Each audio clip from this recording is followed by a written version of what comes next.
A network reset on Metro by T-Mobile restores your phone's network settings to their defaults, fixing connectivity issues like dropped calls or slow data. It clears Wi-Fi passwords, cellular data configurations, and Bluetooth pairings. It does this without erasing your personal data, like a factory reset would. There isn't a universal network reset code for Metro. Instead, you'll use built-in options in your phone's settings. This process is a first-line troubleshooting step recommended by Metro to resolve software bugs, malware issues, or conflicts specific to their network, especially after plan changes or SIM card swaps.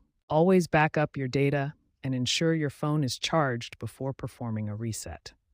Check for device firmware updates before attempting a reset, as this has been shown to resolve many issues.